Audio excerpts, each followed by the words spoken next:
I stood in the rain outside my daughter Amanda's townhouse, my 2 suitcases getting soaked. She had just slammed the door in my face. Inside, I could hear my son-in-law Brad yelling about not wanting to feed extra mouths. I had moved in 3 months ago after my husband died, thinking my only child would help me through grief. Instead, Amanda chose her husband over her widowed mother. I was 67, alone, and had nowhere to go. This is where my nightmare begins. My hands were shaking as I stood there on that porch, rain soaking through my cardigan. The cold seeped into my bones, but I could not move. How had it come to this? 3 months ago, my Frank had passed away from a heart attack. 52 years of marriage, gone in an instant. Amanda had cried at the funeral and insisted I move in with her and Brad. She said I should not be alone in my grief.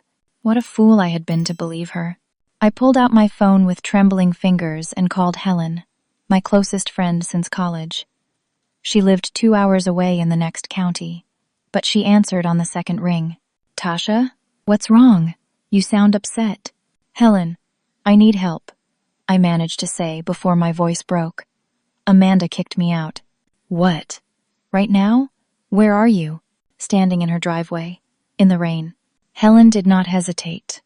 "Call an Uber and come here. Right now. Don't argue with me." The Uber cost $43, money I could not afford to waste, but I had no choice. I climbed into the back seat, dripping water all over the upholstery. The driver, a young man with kind eyes, did not complain. He just handed me some fast food napkins to dry my face. During that 2-hour drive, I stared out the window and replayed the last 3 months. I had tried so hard to be helpful. I cooked dinner most nights. I kept my bedroom tidy. I watched their 3-year-old son, my grandson Tyler, when they needed a babysitter. But Brad had complained constantly. I was too loud in the morning. I used too much hot water. I left dishes in the sink. Nothing I did was ever right. Then tonight, Brad had exploded. He told Amanda it was him or me. She had to choose. She chose him. Helen was waiting at her apartment door when I arrived. She pulled me into a hug, and I finally let myself cry. Her small 1-bedroom apartment was warm and smelled like chamomile tea. She set me up in her guest room, which was really just a converted office with a daybed. "You can stay as long as you need," Helen said, but I saw the worry in her eyes. The next morning, Helen gently explained that her son and his family were visiting in 1 week for 10 days. They had planned this visit for months. She did not say I had to leave, but I understood. I had 7 days to figure out my life. I spent those days trying to reach Amanda. I called her phone 23 times. Every call went to voicemail. I sent text messages begging her to talk to me, to let me at least get my things from her house. She blocked my number. On day 4, I drove to the townhouse. Brad answered the door and threatened to call the police if I did not leave immediately. Through the doorway, I could see boxes of my belongings stacked in the hallway. My photo albums, my clothes, the quilt my mother had made. Everything I owned, packed away like garbage. "Please," I said. "I just want to talk to Amanda." "She doesn't want to talk to you. You need to move on with your life and stop harassing us." Brad slammed the door in my face for the 2nd time that week. I sat in my car and checked my bank account on my phone. $23,412. That was everything I had from Frank's life insurance policy. The house we had owned was rented, and the lease had 2 years remaining. The landlord had been understanding, but could not break the lease without penalties I could not afford. I had been a homemaker for most of my adult life. I had worked part-time as a receptionist before Tyler was born, but that was decades ago. At 67, who would hire me? Helen helped me search for apartments online. Everything affordable was in neighborhoods where I would be afraid to walk to my car. Everything safe required first month's rent, last month's rent, and a security deposit. We were talking about $6,000 or $7,000 just to move in, plus I would need furniture since Amanda still had all my things. On day 6, Helen and I were sitting at her kitchen table drinking coffee when she said something that changed everything. "I saw Amanda last week, actually. Before all this happened." I looked up. Where? At Rosewood Bistro. You know, that expensive place downtown. She was with Brad. They were celebrating something, drinking champagne, laughing. My stomach dropped. When was this? Tuesday before last. I almost went over to say hello, but they looked like they wanted privacy. But that did not make sense. Amanda had told me repeatedly that they were struggling financially. That was supposedly one reason why I was such a burden. They could barely afford their own bills, she had said. Helen must have seen the confusion on my face because she pulled out her phone. Amanda posts everything on social media. Let me see. She scrolled through Amanda's account and turned the screen toward me. There were photos from the past 2 months. Amanda wearing a new designer purse I recognized from a store window. Brad showing off a luxury watch. Pictures from expensive restaurants. A weekend trip to a mountain resort. They told me they couldn't afford to support me, I whispered. They said money was too tight. Helen squeezed my hand. Oh, honey. The truth hit me like a physical blow. This was never about money. They just did not want me around. Brad found me annoying, and Amanda lacked the spine to stand up to him. Everything she had told me was a lie. I had never felt so worthless in my entire life. Even losing Frank had not made me feel this empty. At least when he died, I knew he had loved me. But my own daughter? My only child? She had looked me in the eye and lied, then thrown me away like I meant nothing. I excused myself and went to the guest room. I lay on the daybed and sobbed until my throat was raw and my head pounded. Helen let me cry. She knew there were no words that could fix this kind of pain. 1 week later, I packed my 2 suitcases and moved into the East Side Motor Lodge. The name made it sound nicer than it was. The room cost $350 per week, paid in advance. It smelled like old cigarette smoke and cleaning chemicals. The carpet had stains I tried not to think about. The walls were so thin I could hear every word of the arguments happening in the room next door. But it had a bed, a bathroom, and a door that locked. For now, that had to be enough. I applied for senior housing the first day. The woman at the county office was sympathetic but honest. The waiting list is currently 18 months, she said. I can put your name down, but I want you to understand the timeline. 18 months. I would be completely broke long before then. Frank had been an only child. His parents were long gone. My own parents had passed years before Frank did. I had no siblings, no cousins I was close to. Our friends had been couple friends, and after Frank died, most of them had drifted away. Apparently, widows made people uncomfortable. I tried to make the motel room livable. I bought a small lamp from a thrift store to replace the harsh overhead light. I put an old blanket over the worn chair. But every night, I lay awake, listening to sirens and shouting, and felt my savings drain away with each passing day. I needed a job. Any job. I applied to Target, Walmart, 3 grocery stores, 2 cafeterias, and a cleaning service. I filled out applications until my hands cramped. I got 3 interviews. At Target, the manager took one look at my application and said they were looking for someone with more recent retail experience. At the grocery store, I made it through the whole interview before the assistant manager said, "We'll call you," in a tone that meant they would not. The cleaning service was the worst. The owner was a woman about 40, and she looked at me like I was trying to pull a scam. "Ma'am, this is physical work. You'd be on your feet for 8 hours, scrubbing floors, lifting supplies." "I understand that. I'm in good health." She sighed. "I need someone younger and more energetic. I'm sorry." The age discrimination was obvious, but impossible to prove. I left that interview and sat in my car in the parking lot, too defeated to even cry. 2 weeks into my motel stay, I wrote Amanda a letter. I bought nice stationery from a dollar store and wrote out everything by hand. I apologized for being a burden. I told her I loved her and missed my grandson. I begged her to at least let me have my belongings back. I needed my photo albums, my winter coat, the jewelry Frank had given me over the years. I mailed the letter and waited, and waited. No response came. The stress was destroying me. I stopped sleeping more than a few hours each night. I could not afford to eat properly, so I lived on canned soup and crackers. I lost weight. I could not afford to lose. My clothes started hanging off my frame. Then the chest pain started. At first, I ignored them. I told myself it was just anxiety. But one morning, about 3 weeks into living at the motel, I woke up dizzy and disoriented. I tried to stand up to use the bathroom, and the room spun. I grabbed for the edge of the bed and missed. I do not remember hitting the floor. I woke up to someone shaking my shoulder. "Ma'am? Ma'am? Can you hear me?" It was Rosa, one of the housekeepers.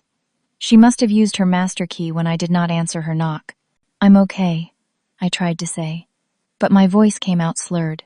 "No, you're not. I'm calling an ambulance. Please don't. I can't afford it." But Rosa was already on her phone. The ambulance ride was a blur. The emergency room was bright and cold. A young doctor with tired eyes examined me and ordered tests. Eventually, he came back with results. "Mrs. Patterson, you had a severe panic attack, but I'm also concerned about your overall health. You're dehydrated, malnourished, and your blood pressure is dangerously high. When did you last eat a proper meal?" I could not remember. The doctor admitted me overnight for observation. A social worker came to my bedside, a woman named Jennifer with a gentle voice. "Do you have family we can call?" she asked. I hesitated, then gave her Amanda's number. "My daughter." Jennifer left to make the call. I lay there staring at the ceiling, wondering if Amanda would even come. She did. I heard her voice in the hallway about an hour later, talking to the nurse. My heart lifted. Maybe this crisis would bring us back together. Maybe she had been waiting for an excuse to reach out. Amanda walked into my room, and I saw her face. There was no relief, no concern, just irritation. "Mother, why did you give them my number?" Not even, "Are you okay?" or "What happened?" Just anger that I had inconvenienced her. "I'm sorry," I said automatically. "I just thought, you can't keep doing this." Amanda crossed her arms. "You're embarrassing me." The social worker called me at work. My boss heard the whole conversation. "I didn't mean to. You need to figure out your own life. I have my own family to worry about." Each word was like a slap. "Amanda, I'm your mother, and I'm an adult with responsibilities. I can't keep bailing you out." "Bailing me out? You threw me out." Amanda's face hardened. "We gave you a place to stay, and you made everyone miserable. Brad couldn't relax in his own home. You were always there, always needing something. I cooked and cleaned and watched Tyler. You were supposed to. You were living there rent-free." The unfairness of it stole my breath. Before I could respond, Amanda dropped another bomb. "Besides, we needed that room. Brad's mother is moving in next week. She's going to help out with Tyler and contribute to groceries. Unlike some people, she understands how to be helpful." The words destroyed me. I had been replaced. Not just kicked out, but replaced by Brad's mother. A better version of me. One who was useful instead of burdensome. "You never even read my letter, did you?" I asked quietly. "What letter?" "The one I mailed you 10 days ago." Amanda shrugged. "Brad handles the mail. He probably threw it away." "Look, I have to get back to work. Try to take better care of yourself." She left without hugging me, without even touching my hand. I lay in that hospital bed and wished I had not woken up. The hospital discharged me the next morning with a bill for $3,200 and instructions to reduce my stress. I almost laughed at that. How exactly was I supposed to reduce my stress when I was living in a motel, broke, jobless, and abandoned by my only child? I took an Uber back to the motel and spent 2 days in bed. Not sleeping, just lying there, staring at the water-stained ceiling. I had never understood depression before, not really. But now I felt it like a weight pressing down on my chest, making it hard to breathe, hard to think, hard to care about anything. My savings were down to $19,000 now. The hospital bill would take a huge chunk. At the rate I was going, I would be completely broke in 4 months, maybe 5. What was the point of going on? On the third day, my phone rang. Helen. Tasha, I've been worried sick. Why haven't you answered my texts? Sorry, I said flatly. What happened? You sound terrible. I told her everything. The hospital, Amanda showing up just to yell at me, Brad's mother moving in to replace me. Helen listened without interrupting. When I finished, she was quiet for a moment. Then she said, Do you remember Douglas Weaver, Frank's lawyer friend? Yes, Frank and Douglas were close for years. I ran into Douglas last month and he asked about you. Said he'd been meaning to reach out after Frank passed. Tasha, I think you should call him. Maybe he can give you some advice about your situation. Legal advice. I can't afford a lawyer. Just call him. Please. For me. I did not have the energy to argue. Helen texted me Douglas's number, and after another day of lying in bed, I finally called. Douglas Weaver had a kind voice that reminded me of Frank. He agreed to meet me at his office the next day. No charge for the consultation. His office was in a nice building downtown, the kind of place that smelled like leather and old books. Douglas was in his early 70s, with white hair and sharp eyes behind wire-rimmed glasses. He shook my hand warmly. Tasha, I'm so sorry about Frank. He was one of my best friends. We sat in his office, and I told him everything. He took notes and asked careful questions. When I got to the part about Amanda kicking me out, his jaw tightened. When I mentioned the hospital incident, he shook his head in disgust. This is elder abuse, he said finally. What? Financial and emotional elder abuse. Your daughter abandoned you when you were vulnerable, lied to you about her financial situation, and is now preventing you from accessing your belongings. Those belongings are legally yours. But I don't want to cause trouble. Tasha. Douglas leaned forward. You're in crisis. You need help, not permission to be mistreated. Now, I want to ask you some questions about Frank's estate. Did you handle the finances during your marriage? No, Frank did all that. Did he leave a will? Yes. Everything came to me. The lawyer handled it after he died. I got the life insurance money and our savings. Douglas made a note. Who was the lawyer? I gave him the name. Douglas frowned. That's a budget firm. They do basic estate work, but don't always dig deep. Tasha, Frank was meticulous about money. He kept records of everything. Would you mind if I looked into his financial affairs? As a favor to my old friend? I don't understand. What are you looking for? I'm not sure yet. But Frank talked to me sometimes about investments, properties, long-term planning. I just want to make sure you received everything you're entitled to. I can't pay you. I'm not asking you to. Frank was like a brother to me. Let me do this. I agreed because I had nothing left to lose. 3 days later, Douglas called with surprising news. Tasha, Frank had a storage unit. Did you know about it? A storage unit? No. The monthly fee has been auto-paying from an old checking account you probably forgot about. It's been paid up for the last 8 months since Frank passed. I found the paperwork in Frank's files that I pulled from the probate records. Would you like to go look at it?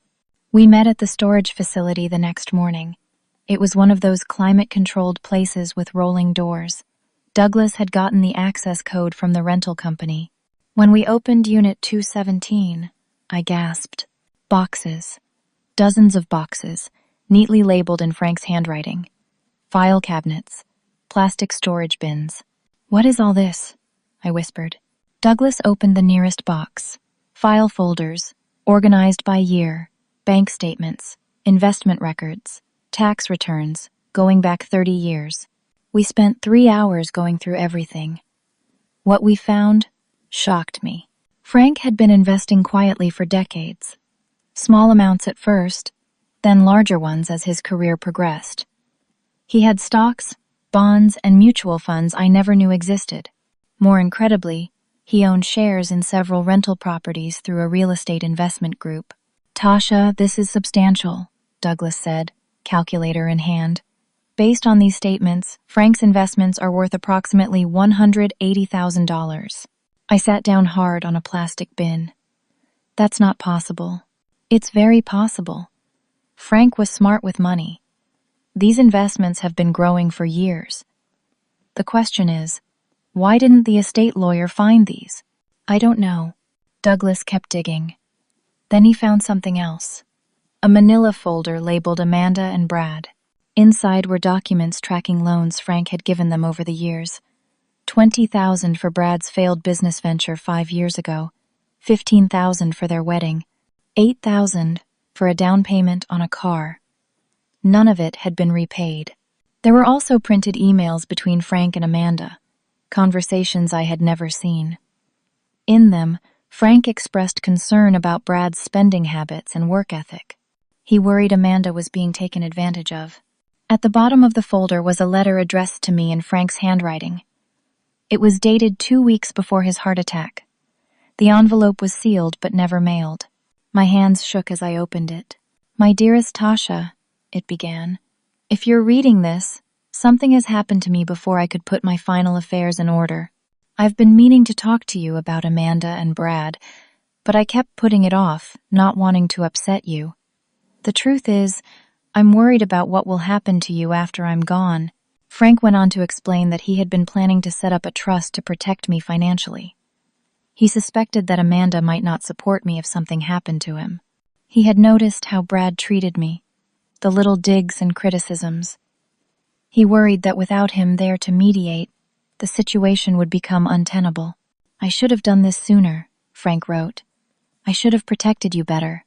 I'm writing this now to tell you that you are stronger than you know. If they turn their backs on you, please don't think it's because you deserve it. It's because I failed to teach our daughter what loyalty and love really mean. I'm sorry I won't be there to take care of you, but I tried to set things up so you'd be okay. The investments are for you, and only you. Don't let anyone take them. I love you more than words can say. Always, Frank." I read the letter 3 times. Each time, tears blurred the words. Frank had known. He had seen the truth about our daughter, and it had broken his heart just like it was breaking mine. Douglas gave me privacy while I cried. When I finally composed myself, I said, "He tried to warn me." "Yes, he did, and he tried to protect you. Tasha, we need to settle this estate properly. These investments should have been included in the probate.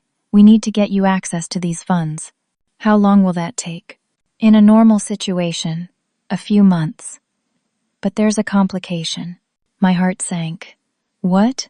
"You told me Amanda tried to claim Frank owed them money. She mentioned that at the hospital, right?" "Yes. She said something about loans. If she files a claim against the estate, it could delay everything. And based on what I'm seeing here, I think she might try. These loan records show Frank gave them money, but there's no documentation that the loans were ever forgiven. Legally, the estate could demand repayment. Would Amanda do that? File a claim?" Douglas looked at me sadly. "Based on everything you've told me, I think she might do worse than that." He was right. 2 days later, I received a certified letter. It was from a law office representing Amanda and Brad. The letter informed me that I was to cease all contact with Amanda, Brad, and their minor child. Any further attempts to reach out would result in a restraining order. The letter accused me of harassment, unstable behavior, and referenced my hospitalization as proof of mental instability. I called Douglas immediately, my voice shaking. "They're threatening a restraining order. Don't panic. This is intimidation. They're trying to scare you. It's working. Listen to me. You have not harassed them. You tried to communicate with your daughter after she threw you out. That's not harassment. If they file for a restraining order, we'll fight it." "But Tasha, I think this letter is really about something else." "What?" "They know you're looking into Frank's estate. Somehow, they found out. They're trying to cut off contact before you can hold them accountable for those loans." My grief was slowly transforming into something else. Something harder. Anger. What do I do? For now, follow the letter. Don't contact them. Let me handle the legal work. We're going to settle Frank's estate, get you access to those investments, and then we're going to figure out your next steps. "Douglas, I'm living in a motel. I'm running out of money. I can't afford to wait months. I know. Let me see what I can do to expedite things. In the meantime, that storage unit, it's paid up for another 4 months. Why don't you move your things there and find something cheaper than a motel? It was not much, but it was something. Douglas worked fast. He filed emergency motions to expedite Frank's estate settlement, arguing that I was facing homelessness and had immediate financial needs. He also contacted the lawyer who had handled the original probate and discovered that Frank's investment accounts had been overlooked because they were held in different institutions under slightly different name variations. It was not fraud, just sloppy work. Meanwhile, I was counting down my last days at the motel. The manager, a tired-looking man named Ray, knocked on my door one morning. "Mrs. Patterson, I need to talk to you about something." My stomach dropped. "Is there a problem?" "The motel has been sold. New owners are renovating, turning it into some kind of boutique hotel. All the weekly tenants have to be out by the end of the month. That's about a week from now." I stared at him. Where am I supposed to go? "I'm sorry, I really am. If it was up to me, I'd let you stay, but my hands are tied." After he left, I sat on the edge of the bed and tried not to spiral into panic. I had $14,000 left after paying the hospital bill and living expenses. It was not enough for a proper apartment. The senior housing wait list was still over a year long. I called Douglas. He listened and said, "I have an idea. Let me make some calls." 2 hours later, he called back. "There's a church on the west side that runs a shelter program for seniors in transition. It's clean, safe, and rent-free. But there are rules, and you can only stay 3 months. I'll take it." The shelter was in the basement of Grace Community Church. It had 10 beds divided by curtains for privacy. The bathroom was shared. There was a common area with a TV and some donated furniture. The rules were strict. No alcohol, no drugs, curfew at 9 p.m., mandatory attendance at a weekly life skills class. My roommate was a woman named Patty who looked about 80. She smiled at me sweetly when I arrived, then asked me the same question 3 times in 5 minutes. Dementia, I realized. At night, Patty often woke up confused and frightened, calling out for her daughter. I would get up and comfort her, holding her hand until she calmed down. The shelter coordinator, a woman named Ruth, noticed. "You're good with Patty. Most people get frustrated." "She can't help it," I said simply. "Well, we appreciate it. Makes my job easier." I tried to make the best of it. The shelter was warm and safe. The food was simple but decent. The other residents were kind. But sharing a room with 9 other women, all of us in various states of crisis, was harder than I expected. I had gone from a comfortable home with Frank to this in less than 6 months. At night, lying in my narrow bed with a thin curtain separating me from Patty's restless sleep, I wondered how my life had fallen apart so completely. Then things got worse. Helen called one morning, her voice tight with anger. "Tasha, I need to tell you something. I ran into Sandra Miller yesterday. You remember her? Sandra had been one of our couple friends, back when Frank was alive." "Yes. She asked about you. Said she'd heard you were living in a shelter and that she felt bad for you, but she understood why Amanda had to cut you off." My blood went cold. "What did she mean?" I asked her. "Tasha, Amanda has been telling people that you're mentally unstable, that you refuse to take care of yourself, wasted all your money, and are now living in a shelter by choice to manipulate Amanda into taking you back. She's telling people you were emotionally abusive when you lived with her." I could not speak. "There's more," Helen continued. "Amanda is playing the victim. She's telling everyone that you controlled Frank, that you're now trying to control her, and that cutting you off was the hardest decision she ever made but necessary for her family's well-being. That's all lies." "I know that. But Sandra believed her.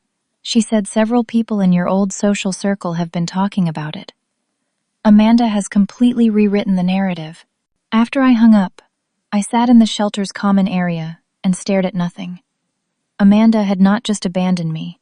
She had destroyed my reputation to justify her cruelty. Every friend I had left in the world would now look at me with suspicion, or pity. Douglas called that afternoon with more bad news. Amanda filed a claim against Frank's estate. For what? She's claiming Frank owed Brad's family $40,000. She submitted loan documents, supposedly signed by Frank. That's not possible. I know. I have the file from the storage unit showing all the loans went the other direction. But Tasha, these documents she submitted look legitimate. I think they're forged, but I need time to prove it. This claim will delay the estate settlement by at least another month, maybe 2. I closed my eyes. How much money do I have left? In your accessible accounts? About $12,000. That won't last 2 months. I know. I'm going to push as hard as I can. But in the meantime, I need you to stay strong. Stay strong, as if I had any choice. A week later, I was scrolling through apartment listings online at the shelter's computer, a habit that had become almost masochistic. I could not afford any of them, but I kept looking anyway, fantasizing about a future where I had a home again. Then I saw something that made my heart stop. A building for sale, 6 residential units. The address looked familiar. I clicked on the listing and saw the photos. It was Amanda's building. She and Brad rented a townhouse in a 6-unit complex. The entire building was now on the market for $420,000. The listing described it as an investment property, with good tenants and stable rental income. I stared at the screen, my mind racing. If I could buy that building, I would be Amanda's landlord. The thought was absurd. I did not have that kind of money. I had never owned rental property. I knew nothing about being a landlord. But the idea took root and would not let go. I called Douglas. That's an interesting thought, he said carefully. But Tasha, you don't have access to Frank's investments yet, and even when you do, it might not be enough. Could we get a mortgage? You're 67 with no income. No bank will give you a mortgage under normal circumstances. But for an investment property with existing tenants, there might be options. Let me make some calls. While Douglas investigated, I did my own research. I learned everything I could about rental properties, landlord-tenant law, and investment real estate. I felt awake for the first time in months. Then Helen called with news. Brad got fired. What? I saw it on Amanda's social media. Well, she didn't say fired. She posted something vague about Brad's company downsizing and prayers for new opportunities. But I have a friend who works there. Mass layoffs happened today. Brad was on the list. This was it. This was the moment when everything could change. But there was a complication. Douglas called back later that day. Another buyer has made an offer on the building. What? Already? It's a good property, Tasha. It won't stay on the market long. If you're serious about this, you need to move fast. But there's another problem. I checked with a mortgage broker I trust. She says she might be able to get you financing, but you'd need a substantial down payment. 20%. So $84,000. Plus closing costs and cash reserves. You'd be putting almost everything you have into this. If something goes wrong, you'd have nothing left. I thought about Amanda slamming the door in my face. Amanda at the hospital telling me to figure out my own life. Amanda spreading lies about me to anyone who would listen. Amanda forging documents to steal from me. I want to do it, I said. Tasha, think about this carefully. You'd be taking on a huge risk. My whole life is a risk right now. At least this way, I'd have a chance at something better. And Amanda would face consequences for once in her life. Douglas was quiet for a moment. Then he said, Frank would be proud of you. The next 48 hours were a blur of paperwork and phone calls. Douglas filed emergency motions with the probate court, arguing that I needed immediate access to Frank's investments to secure housing. The judge, a woman in her 50s who had clearly seen her share of sad cases, listened to our situation and granted a partial release of funds. $180,000 landed in my checking account. I stared at the balance on my phone screen and felt dizzy. It was more money than I had ever seen at once in my life, and I was about to risk almost all of it on a building I had never even been inside. Douglas introduced me to the mortgage broker, a sharp-eyed woman named Judith, who ran her own small firm. She looked at my situation skeptically. Mrs. Patterson, I'm going to be blunt with you. You're not an ideal borrower. No income, no employment history in decades, and you're nearly 70 years old. I understand. However, this is an investment property with 5 currently occupied units generating rental income. If the numbers work, I can get you financed, but you need to understand what you're getting into. The down payment will be $84,000. Closing costs will run about $8,000. And you'll need to show liquid reserves, at least 6 months of mortgage payments. That's another $18,000. We're talking about $110,000 out of pocket, minimum. That would leave me with $70,000. It sounded like a lot, but I would need money for repairs, emergencies, property management, and living expenses until the rental income stabilized. What if the building needs major repairs? I asked. Then you're in trouble, Judith said bluntly. This is a high-risk move. I want you to understand that before we go any further. I understood. I also understood that living in a shelter at 67, estranged from my only child, with no prospects for employment or housing, was also high risk. At least this way, I would be taking control of my own fate. I want to move forward. The building inspection was scheduled for 2 days later. I met the inspector, a man named Carlos, outside the property. My hands were shaking as he went through each unit. The news was not good. The roof needs replacing within the next year, Carlos said. I'd estimate $15,000 for that. 2 of the units have old plumbing that's going to be an issue. That's another $8,000, maybe more. The electrical panel is outdated. Some of the windows need replacing. Each problem he listed felt like a punch to the gut. By the time we finished, I was looking at somewhere between $25,000 and $30,000 in deferred maintenance. Can I back out? I asked Douglas. You can, but you'll lose your earnest money deposit, $10,000. I had 72 hours to make my final decision. That night, unable to sleep in my shelter bed, I prayed for the first time in months. I asked Frank for guidance. I asked God for a sign. The sign came the next morning. Helen called. Amanda posted something on social media. Tasha, Brad got fired 2 weeks earlier than expected. The company accelerated their layoffs. He's out of work right now. How is Amanda handling it? Not well. She's posting about how unfair life is, asking for prayers, that kind of thing. But here's the interesting part. Brad's mother moved out. What? Someone commented on Amanda's post asking about Brad's mom helping out, and Amanda replied that Brad's mother decided to move back to her own place. Reading between the lines, I think Brad's mother isn't willing to support them financially. This was my moment.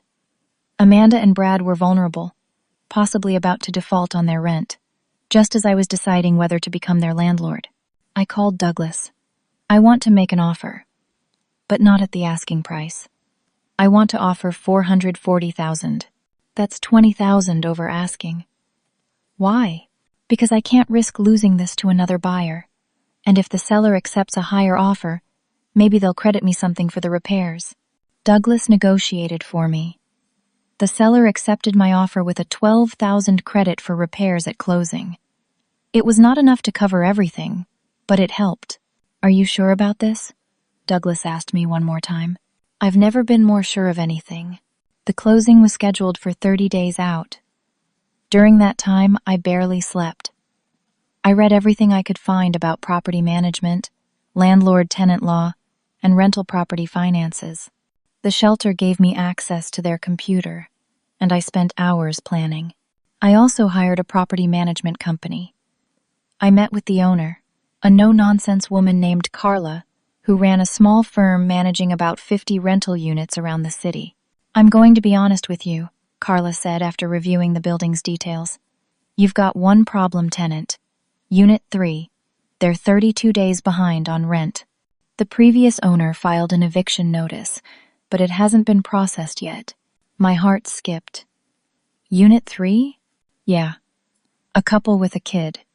They were good tenants for a while, but they've been late 3 times in the past year, and now they're way behind. As the new owner, you'll inherit that eviction case. Unit 3 was Amanda and Brad's townhouse. What do you recommend? I asked.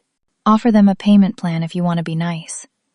Otherwise, proceed with the eviction. You can't run a rental property if tenants don't pay. I did not tell Carla that the tenants were my daughter and son-in-law. Not yet. 2 weeks before closing, disaster struck. Brad filed a lawsuit. Douglas called me at the shelter, his voice tight with controlled anger. Tasha, Brad, and Amanda are suing you. For what? Elder abuse. Predatory lending practices. The lawsuit claims you manipulated your way into buying the building specifically to torment your daughter. It's completely baseless, but it's going to create problems. Can they stop the sale? No, but they can make your life difficult. And Tasha, they contacted a local news reporter. There's going to be a story. The news story ran 3 days later. A reporter from Channel 7 did a segment about a local family dispute. Amanda appeared on camera, crying, talking about her cruel mother who was trying to evict her own daughter and grandson. She painted me as a vindictive woman using money to hurt her family. The reporter tried to contact me for comment, but Douglas advised me to stay silent for now. The story spread on social media. People who did not know me or the full situation left comments calling me heartless, greedy, and evil. Someone found a photo of me from Frank's funeral and shared it with cruel captions. I sat in the shelter's common area and watched my character be destroyed in real time.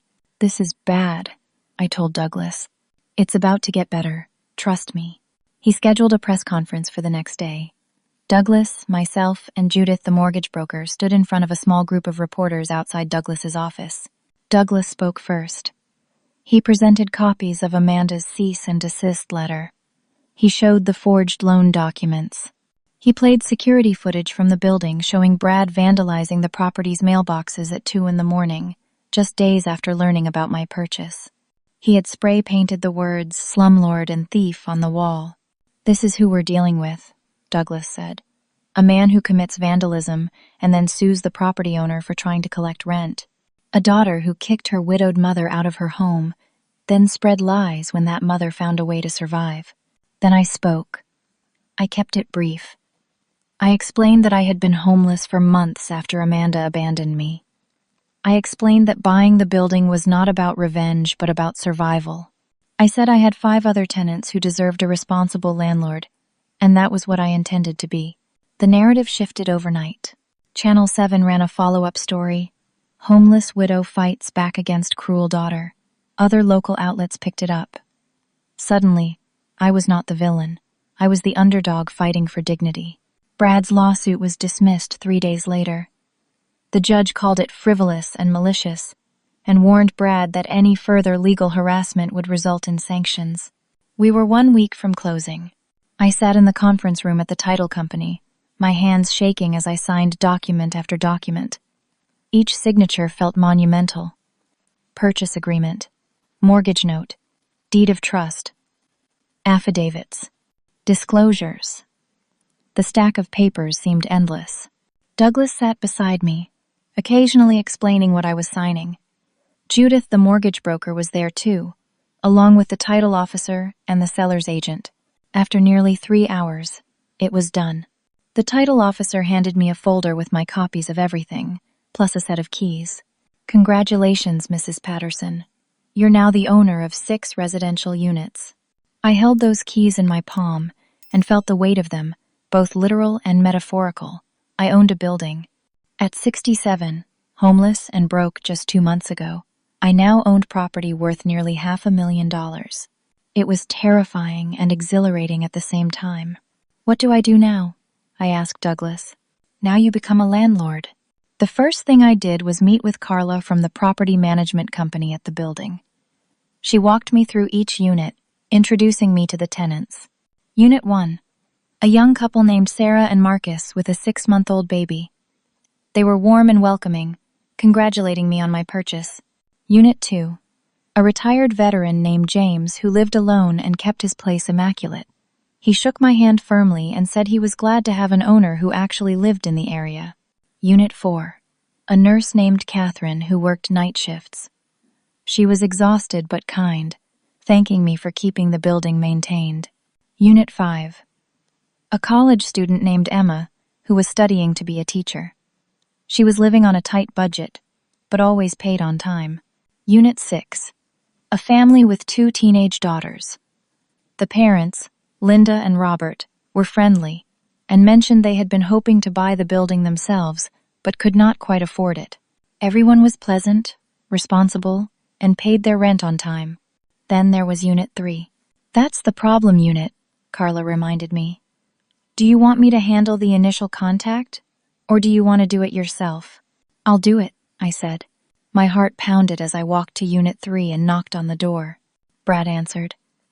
When he saw me standing there, his face went completely white.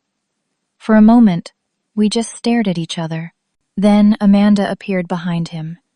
Her expression shifted from confusion to shock, to something like horror. Hello, Amanda. Brad. I kept my voice calm and professional. I'm your new landlord. We need to discuss your overdue rent. Brad's shock turned to anger in an instant.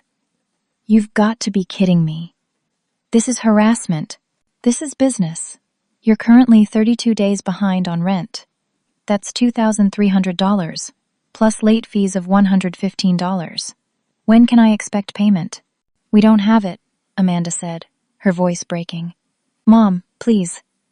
Brad just lost his job. We need time. For a split second, I felt that old maternal instinct kick in. My daughter was in trouble. She needed help. Every fiber of my being that had been trained for 40 years to put her first started to activate. Then I remembered her face at the hospital, her voice telling me to figure out my own life, the letter she never read, Brad's mother moving into my room, the lies she told about me, the forged documents, the lawsuit. You have 7 days to pay in full, I said. After that, I'll proceed with the eviction the previous owner initiated. You'll also need to pay for the vandalism repairs. I have you on camera, Brad. Brad stepped forward aggressively. You can't do this. We'll sue you again. Try it. The last judge wasn't impressed with your lawsuit. I doubt the next one will be either. Amanda started crying. Please, Mom. We have nowhere else to go. What about Tyler? You're going to make your grandson homeless? The emotional manipulation was so obvious, so practiced. How many times had Amanda used Tyler as a shield to get what she wanted? You made me homeless, Amanda. Now you understand how that feels. I turned and walked away, my hands shaking but my head held high. 3 days later, Carla called me. Brad came to the office. He wants to work out a payment plan. What did you tell him? That any arrangement would need your approval. What do you want to do? I thought about it carefully. No payment plan. They've had multiple chances with the previous owner. They either pay in full within 7 days, or the eviction proceeds. You're sure? The other tenants might see this as harsh. The other tenants will see that I enforce the lease terms fairly. If they don't pay rent, they can't stay. That protects everyone. But before the week was up, everything exploded. I was staying temporarily in the shelter while I prepared to move into the smallest unit in my building, which was currently vacant. I was at the building one evening, measuring windows for curtains, when Carla called. Tasha, there's been an incident. You need to come to the building right away. I was already there. I'm here now. What happened? Check the front entrance. I went outside and gasped. Someone had smashed the new security lights I had just installed.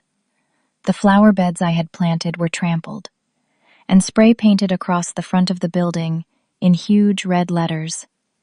Evil slumlord steals from family. Brad. I called the police. When the officers arrived, I showed them the previous security footage of Brad vandalizing the property, plus this new damage. We'll have a talk with him, one officer said.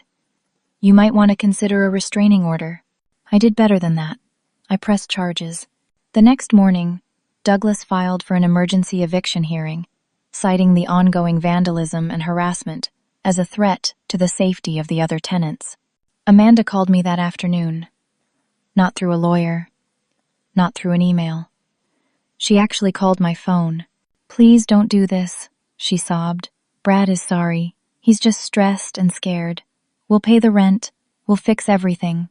Just please don't evict us. Brad has committed crimes against my property twice now. This isn't about rent anymore. Mom, I'm begging you. We have a child. You should have thought about your child before you kicked me out in the rain. You should have thought about him before you lied about me to everyone we know. You should have thought about him before your husband vandalized the building twice. I know I messed up. I know I was wrong, but please, don't punish Tyler for my mistakes. I'm not punishing Tyler. I'm protecting my property and my other tenants. You and Brad created this situation. Now you deal with the consequences. I hung up. The emergency eviction hearing was scheduled for the following week. In the meantime, local media got wind of the story again. This time, they were firmly on my side. One reporter did an entire segment on elderly homelessness and family abandonment, using my story as a case study. The day before the hearing, Douglas called me with news. They're moving out voluntarily, Brad's lawyer called. They'll be out by the end of the week. They're asking you to drop the vandalism charges in exchange. No, Tasha, think about this. If you drop the charges, this is over. If you proceed, Brad could have a criminal record. That's going to make it even harder for him to find work. He made his choices. Actions have consequences. Isn't that what Amanda told me at the hospital? That I needed to figure out my own life? Douglas was quiet for a moment. Okay, I'll let them know. 5 days later, I watched from across the street as Amanda and Brad loaded their belongings into a moving truck. Amanda looked exhausted, older than her 38 years. Brad's face was hard with anger. Their new place, I later learned from Helen, was a small apartment in a rough neighborhood 45 minutes from Brad's job search area. Brad's mother had refused to help them financially. The friends Amanda had lied to about me had distanced themselves when the truth came out. As they loaded the last box, Amanda looked up and saw my car. Our eyes met across the distance. She mouthed 2 words, "I'm sorry." I nodded slightly, acknowledging but not accepting. Then I drove away. I had won. But victory tasted more bitter than I had expected. Over the next 2 weeks, I threw myself into renovating Unit 3. The place was in worse shape than I expected. Amanda and Brad had not taken good care of it. There were holes in the walls, stains on the carpet, and the kitchen appliances were filthy. I hired contractors to repair the damage. I replaced the carpet with durable laminate flooring. I painted the walls a warm cream color. I updated the light fixtures and thoroughly cleaned everything. When it was finished, Unit 3 looked better than any unit in the building. I listed it for rent at market rate, which was 37% higher than what Amanda and Brad had been paying. I had 3 applications within a week. I chose a retired teacher named Diane, who reminded me a bit of Helen. She was kind, responsible, and thrilled to find such a nice place.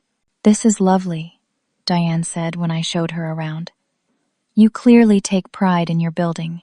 "I do," I said. And I meant it. I moved into Unit 6, the smallest unit. It was a cozy 1-bedroom, perfect for me. I decorated it simply with furniture from thrift stores and discount outlets. I hung photos of Frank and pictures of Amanda from when she was young, before things went so wrong. The other tenants welcomed me warmly. Sarah and Marcus brought me cookies. James helped me install shelves. Catherine gave me her night shift schedule so I would know when to keep noise down. Emma offered to help with yard work in exchange for a small rent reduction, which I agreed to. Linda and Robert became friends, often inviting me for coffee. I was part of a community. I had not realized how much I had missed that. Carla helped me understand the financial side of property ownership.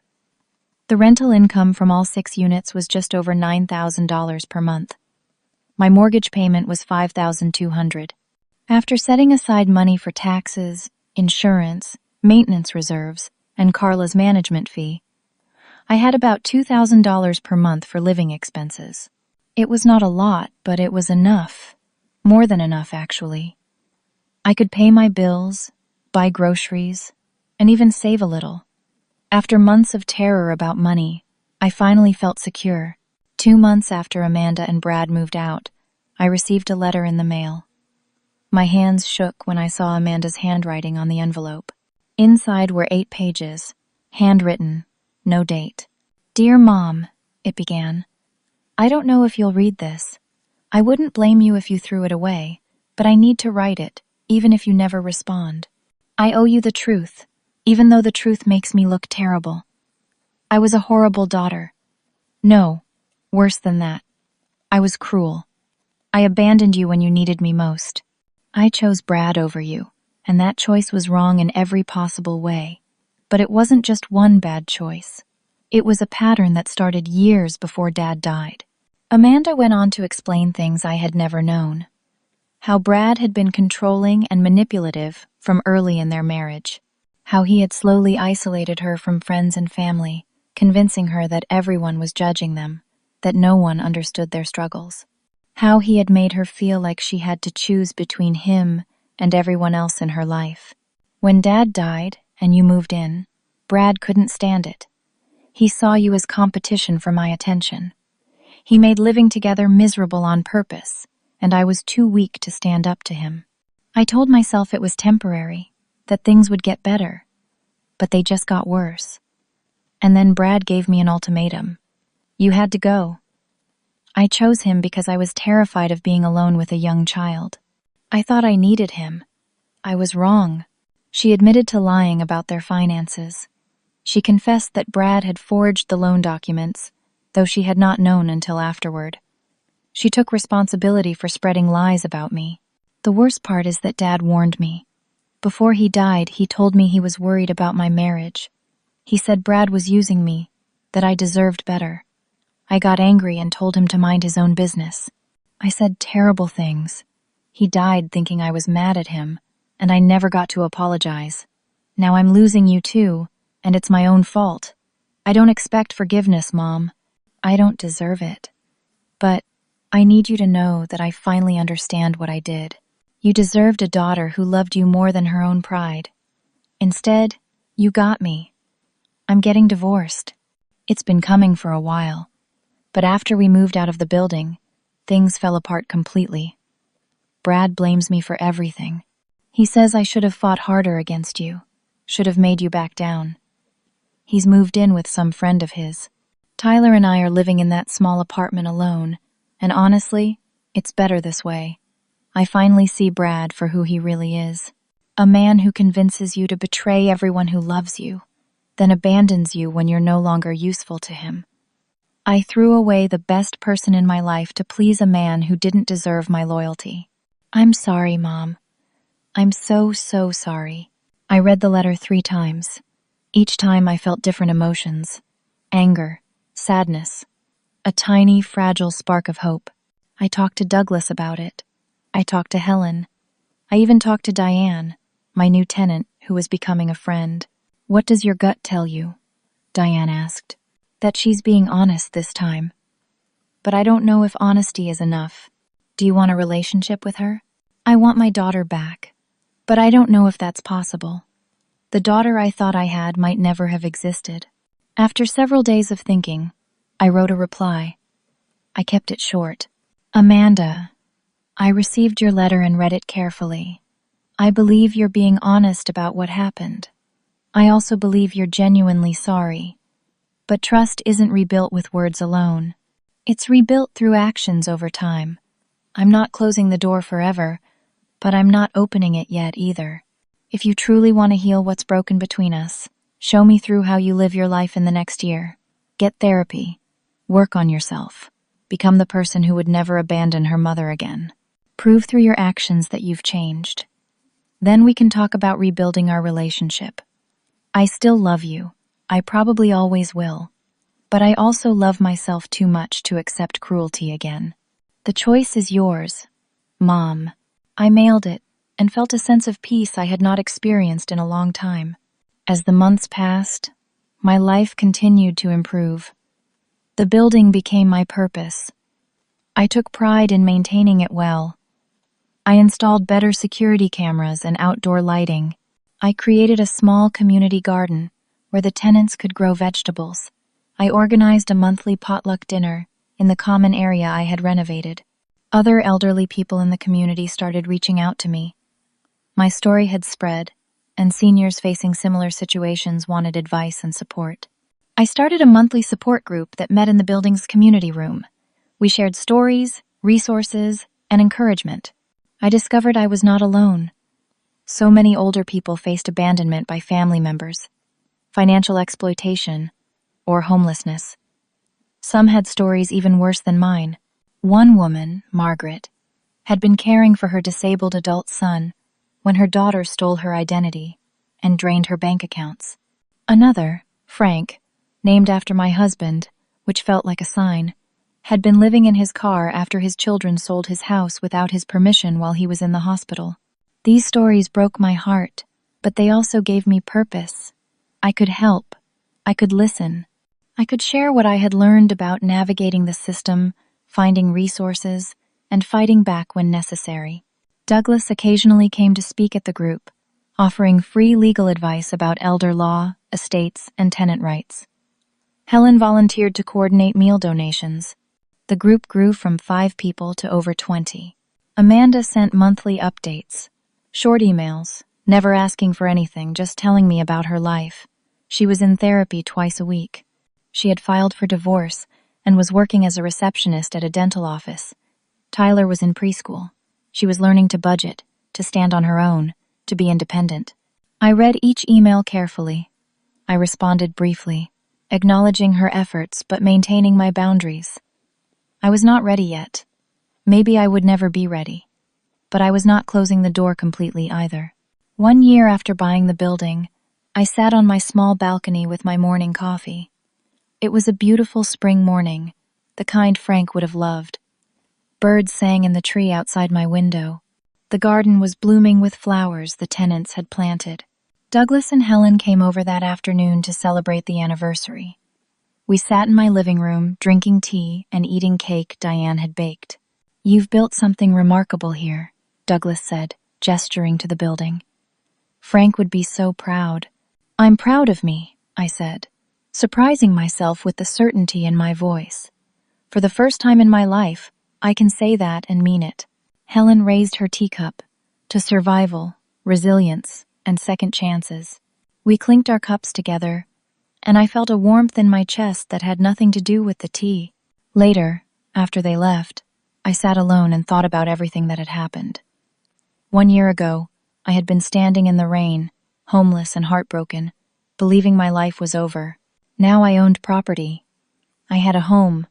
I had income. I had purpose. I had helped other people. I had survived something that should have destroyed me, and instead, I had transformed it into something meaningful. I spent so much of my life depending on others to define my worth.